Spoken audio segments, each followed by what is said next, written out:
Welcome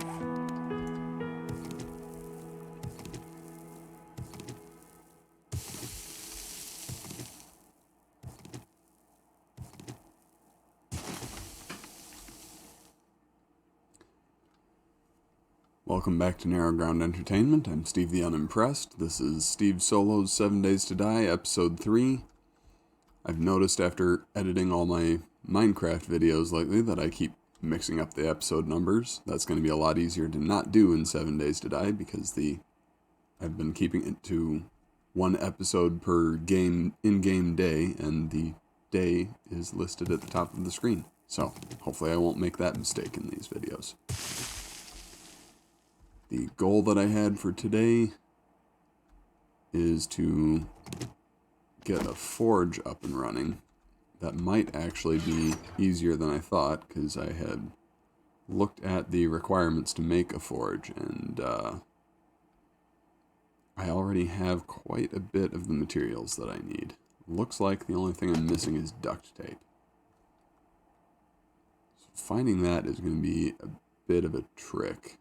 I wonder if I'll be able to make any of my own. Let's give that a shot here. Setting up a forge is actually going to be able to be accomplished more quickly than I was thinking in the last video. What I need for a forge, the only thing I'm missing is duct tape. Duct tape you can make from glue and cloth, and glue you can make from bones and bottled murky water. So all I have to do is make some bottled murky water with these snowballs and these empty glass jars that I have from last episode, and turn 3 of those into glue, turn that into duct tape, and then turn all of that into a forge. So let's get started with that. There, after only a few short moments, I have all of my homemade duct tape, and I should be able to make a forge with the 5 things in the center of my inventory down there. Let me just make sure. Yep, I am. Oh, it looks like I haven't unlocked the recipe yet, though. Let's check on what I need for that. I know that's from the intellect section. Okay, good. Yeah, the first level of advanced engineering allows you to craft a forge, which I would do if I had any skill points available. So it looks like before I can do that, I'm going to have to level up some more. So I will head back to the apartment building that I haven't finished raiding yet. I'll leave most of these supplies here, and I'll keep raiding for a bit. That should get me the experience I need. Alright, I'm back to where I left off in the apartment building. I'm going to take out this table quickly, and then I'm going to head into this hole in the wall here. I had mentioned in the previous episode that there are kind of set paths through most of these buildings. Well, and now I fell in a hole. That let you get through it a little more easily, or there's sort of a challenge path there. Usually those are worth following, because often you wind up getting to an area with some more impressive loot towards the end of the building. So, whether or not it's easier than just jumping in and finding your way on your own is questionable, but what do we have here? Machete parts, a barbed wire mod. I can put that on my club. I can't remember if level 1 clubs can have a mod, but range damage 19. The primitive bow that I'm able to make does the same amount of damage, but has less durability and lower projectile velocity, so we're probably going to go ahead and switch to this bow that I just found. And in fact, I'm just going to scrap my old bow. Let's see here. I'm going to start with the stone arrows. The 17 that I picked up from that bag are iron, so those are a little bit better, but we'll hold on to those until we run through the less good ones. Looks like we've killed all the zombies on this level. Or what's in here? Have I been in that room yet? No, I haven't. So, let me see. Let's cut down the wall next to this and see what's behind this door. There's some zombies.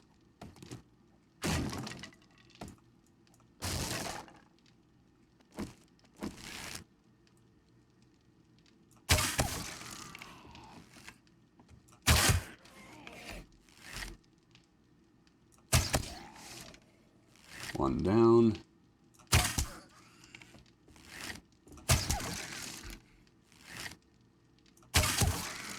And two.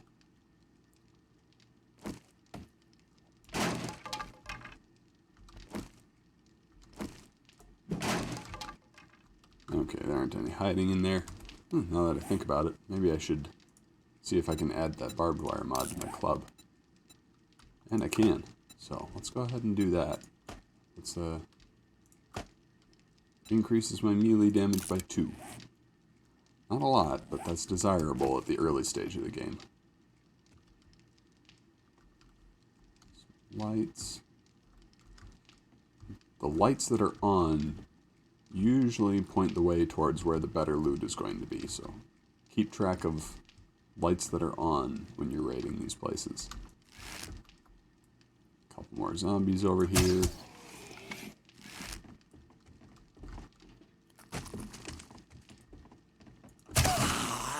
That one's moving a little more quickly, it seems like.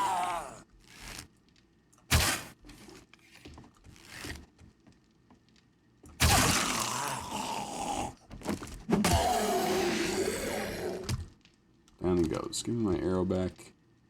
And here's an arrow over here, too. There's a bunch of them in this room. I'm not sure why that surprises me.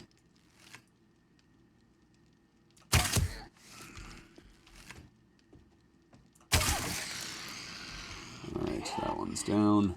I'm going to switch over to these iron arrows.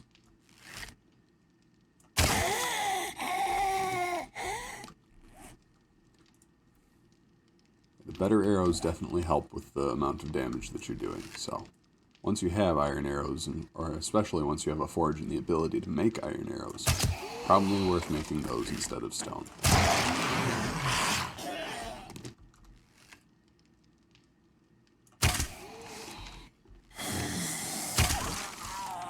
I hear a growl from this room, or was that just him? Looks like that was just him.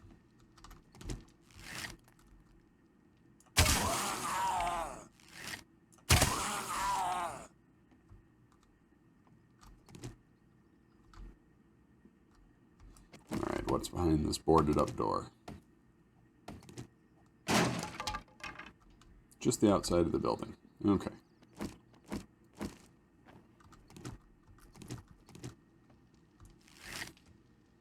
Bedroom number 1.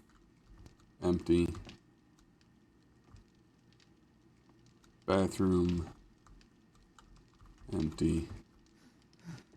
We already know that the closet is empty. We already know that this bedroom's empty. Okay. Takes care of them. Let's see what we can find around the place. Now this is some interesting loot. The mod schematics teach you how to make, or are one of the items that teach you how to make something.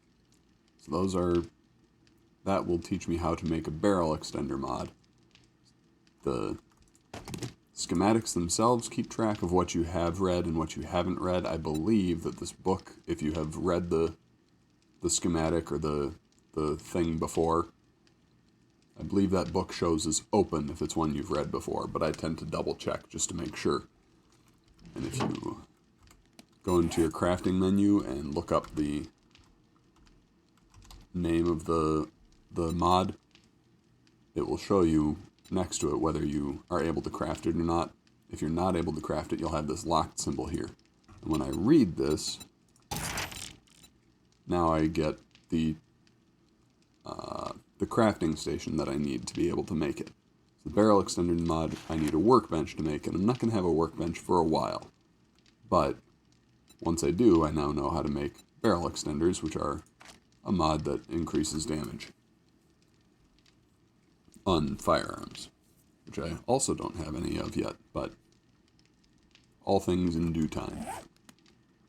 For now, I'll just read that, because that's very useful. Here's another recipe item, Grandpa's Awesome Sauce. This is one of the high-level cooking recipes. So I'm going to go ahead and read that one, because I have no idea whether I'm actually going to acquire the perk that would let me craft this. Most of these recipe items, you can use skill points to unlock a perk that will teach you the same recipes. But using the schematics and the recipes when you find them will let you craft them right away without having to invest skill points in that perk, and possibly without having to invest skill points in leveling up that attribute if it's one you don't want to level up. Also, you get experience for reading them. Not a lot, but you get some. And experience is what I'm here for at the moment. Alright, I'm starting to have a lot of stuff on me to carry, but my inventory slots that I can use without being slowed down are actually full. But I only have a little sliver more of equipment, or of experience that I need before I can get the recipe for the forge and get that going. So I'm going to venture down into the basement, see if I can scare up a few more zombies to kill, and hopefully get that last little sliver. Ah! Hello to you too.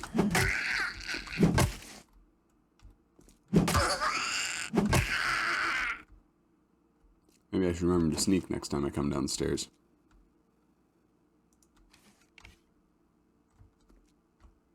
One more zombie and we'll have our skill point. There's going to be a bunch in that cage. Yeah, there's several in there. Okay, well, several works fine too.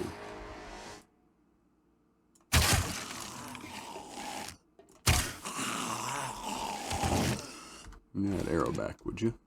Thanks.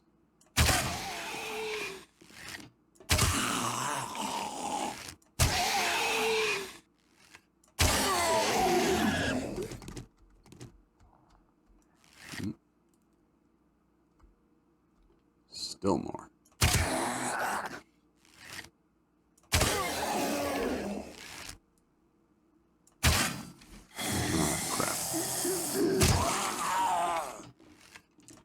Into the console instead of into the zombie. Hey, we got some dropped loot. This stuff is usually pretty good. Well, I did say usually. And actually, in early game, level 1 iron armor is fairly good. But I tend to use light armor, not heavy armor.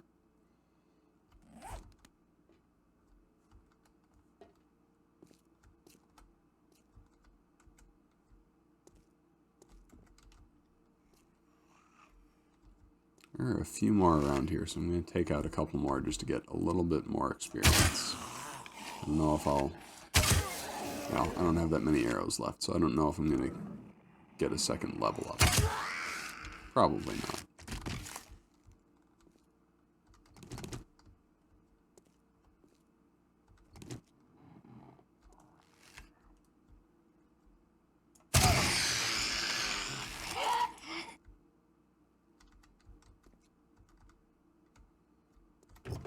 Check out the cars.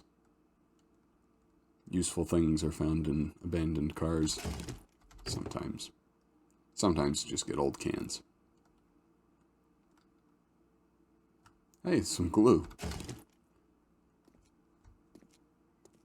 Where was that 20 minutes ago?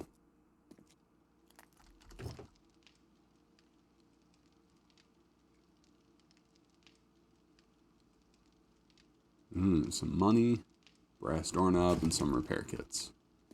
All of those will be useful eventually.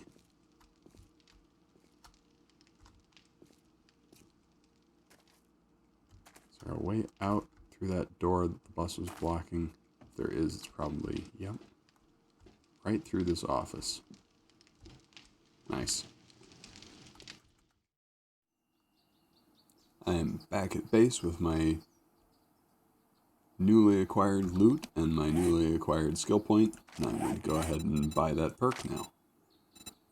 So, where is it? Advanced Engineering, level 1 Blacksmith, and I should now be able to make a forge. It is unlocked. Let's go ahead and get that going. And while that is going, I'm going to do just a little more digging over here. Probably at this end. It's one thing that I don't like to do with the forge is to put it on the top level of my base, because wherever ground level is, usually I eventually wind up losing a fight with zombies, and the top level gets overrun, and they can destroy things like forges. So I'm going to go in here and try to dig down to where the floor level of the second level of my base will be, and put a block down there and set it on that instead. Right here in my inventory now is my completed forge. I'm going to put that down on the little platform that I prepared for it and start some clay melting down in there.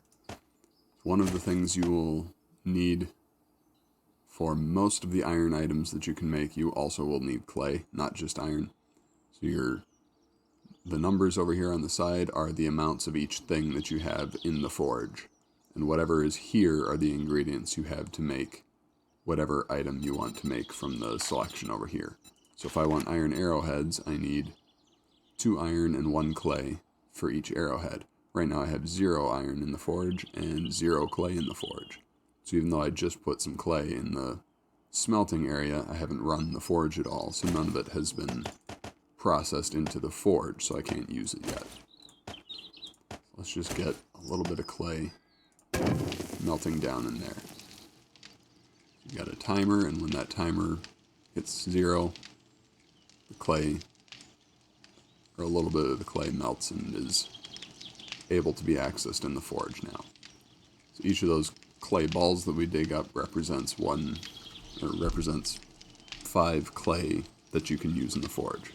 So any of these items over here are things you can melt into the forge. And I hear a zombie, so I better go deal with that.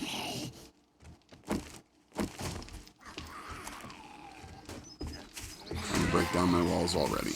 Oh, I hear several zombies. Hey, quit hitting my house. I worked hard on that.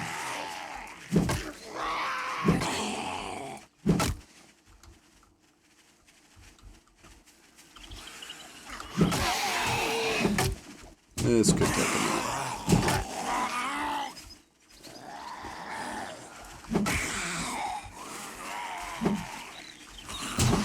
Ow.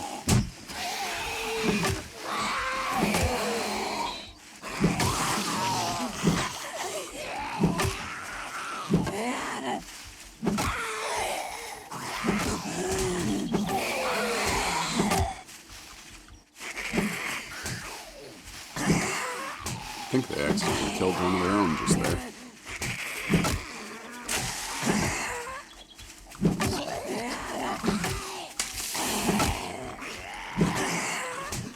Mostly I'm inclined not to argue with the help, but then I don't get the experience, and that is a little annoying.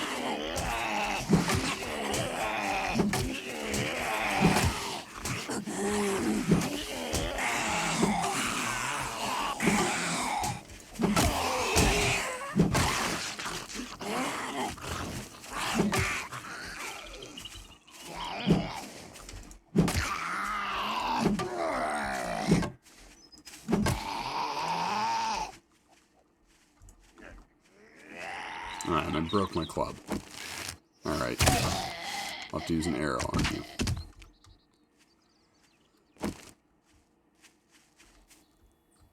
Well, that went well. Better than the dogs, anyway. Now that those zombies are dealt with and we have some clay in the forge, I am going to put some iron in the forge as well. And I will start getting some arrowheads made. I'm going to start making some extra iron arrowheads, and I'll craft iron arrows for the future instead of just stone ones. Stone will do in a pinch, but iron is better.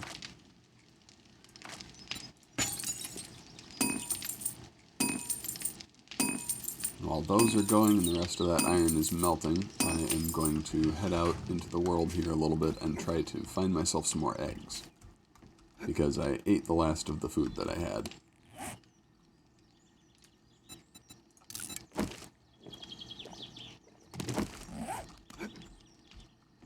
Fortunately, I still have plenty of water for now, but I'm going to need resources like eggs and wood to keep going. Now, this particular rock is actually going to be of relatively high importance to us now that we have a forge. This rock marks a deposit of iron ore, and it is not that far from our base. So I walked around a little bit looking for birds' nests, found a few. Our base is right over here. And I found some iron ore right here. So I'm going to put some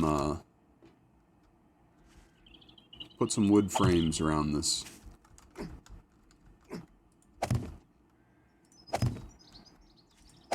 I don't know if I will actually start a second base here, but probably I will not. It's a little too close to my main one, but this would be a good way to mark that this is here so that I can find it again. Because it should show up on the map.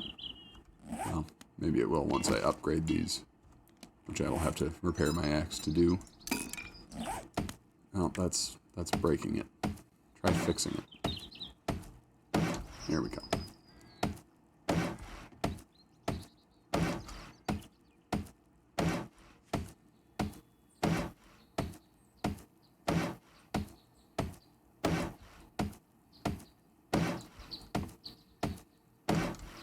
There we go. So I should be able to find my way back to this again, even if I can't see it on the map. Actually, let me just go ahead and make a waypoint for it on the map. For minerals, I tend to use the cave icon. No reason in particular. Seems to make sense. A mine is sort of like a cave.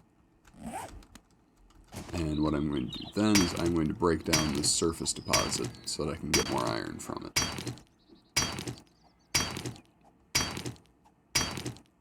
And just like with the other deposit that was in our base, there will be more underneath this. So if I keep digging down, I will find more iron.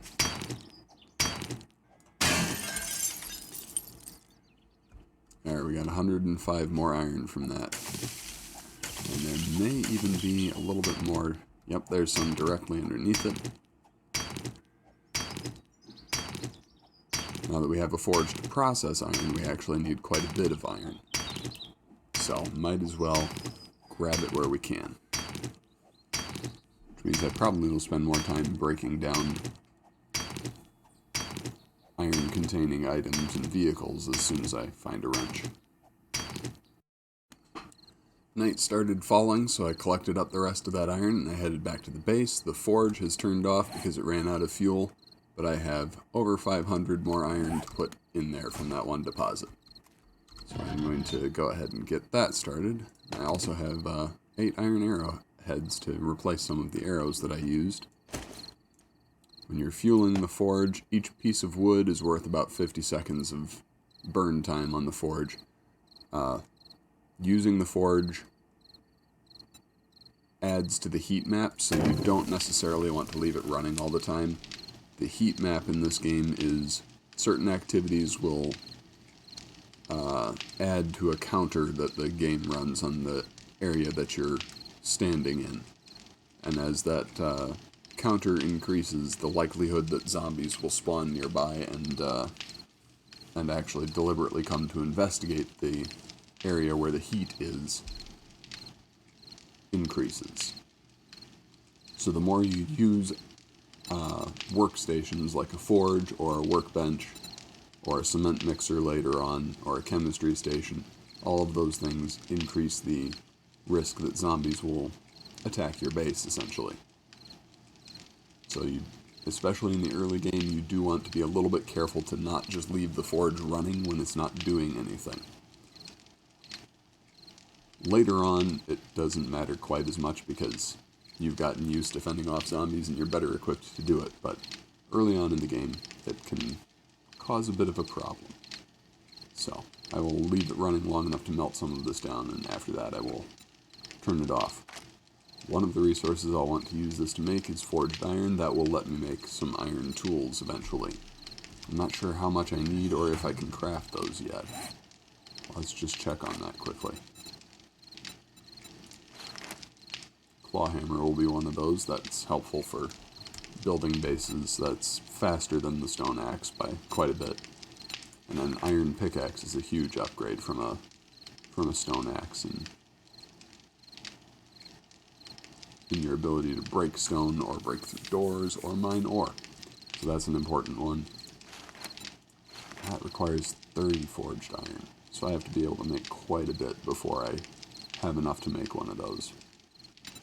I actually might invest in an iron shovel first. That requires a little bit less, and I'm going to need duct tape for all of these. I think they have changed the recipe since the last time I made one of these. It's been quite a while since I had to make an iron shovel. Most of the tools that I have in my other single-player game I've had for a long time. At least I now know from this unlocked symbol that I can make them already. Looks like that was unlocked by the first level of the Miner 69er perk, which I purchased in the previous episode. I don't remember whether it was the last one or the first one, but it was turned out it was a good investment. Turns out one of the recipes they may have changed since the last time I checked is also the recipe for forged iron. I didn't think I was going to have enough to make myself some iron tools, but it turns out that I can actually make that relatively quickly. So I'm going to go ahead and invest in an iron shovel, like I said I might.